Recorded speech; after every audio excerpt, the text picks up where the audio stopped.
गीता की बातों को मानने से जीवन बदल जाता है। इसका अनुसरण करने वाले व्यक्ति को हर काम में सफलता मिलती है। आइए जानते हैं श्रीमद् भागवत गीता के अनमोल मंत्रों के बारे में।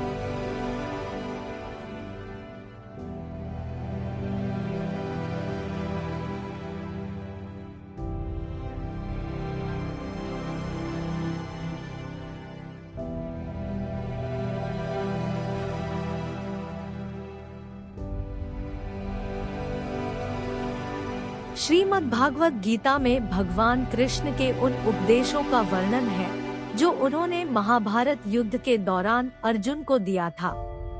गीता में दिए उपदेश आज भी उतने ही प्रासंगिक हैं और मनुष्य को जीवन जीने की सही राह दिखाते हैं। माना जाता है कि गीता की बातों का अनुसरण करने से जीवन बदल जाता है और व्यक्ति को हर काम में सफलता मिलती है। आइए जानते हैं श्रीमद् भागवत गीता के उन अनमोल मंत्रों के बारे में जो हमें जीवन की कई अहम बातें बताते हैं।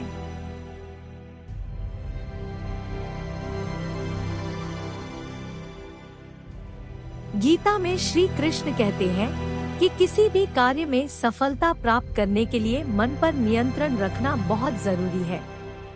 काम करते वक्त अपने मन को हमेशा शांत और स्थिर रखना चाहिए। क्रोध बुद्धि का नाश करता है और इसकी वजह से बने बनाए काम भी बिगड़ जाते हैं। इसलिए मन को शांत रखने का प्रयास करें।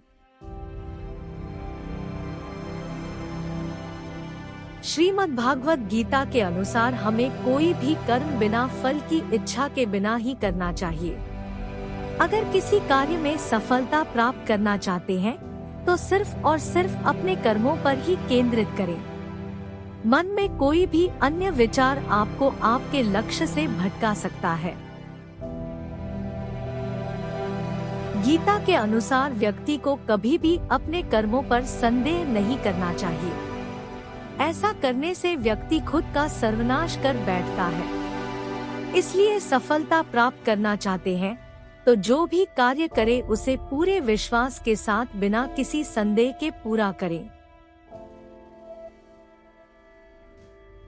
गीता में श्री कृष्ण कहते हैं, मनुष्य को किसी भी वस्तु के प्रति अत्यधिक लगाव नहीं रखना चाहिए। यह लगाव ही मनुष्य के दुख और असफलता का कारण बनता है। अत्यधिक लगाव से व्यक्ति में क्रोध और दुख का भाव उत्पन्न होता है। इसकी वजह से वह अपने कर्म पर केंद्रित नहीं कर पाता है। इसलिए मनुष्य को अत्यधिक लगाव से बचना चाहिए। श्री कृष्ण के अनुसार किसी भी कार्य में सफलता प्राप्त करने के लिए अपने भीतर छिपे डर को खत्म करना चाहिए। यह सीख देते हुए कृष्ण ने अर्जुन को कहा था कि हे अर्जुन, तुम निडर होकर युद्ध करो। अगर युद्ध में तुम मारे गए तो स्वर्ग मिलेगा और अगर जीत गए तो धरती पर राज मिलेगा। इसलिए अपने मन से डर को खत्म कर दो।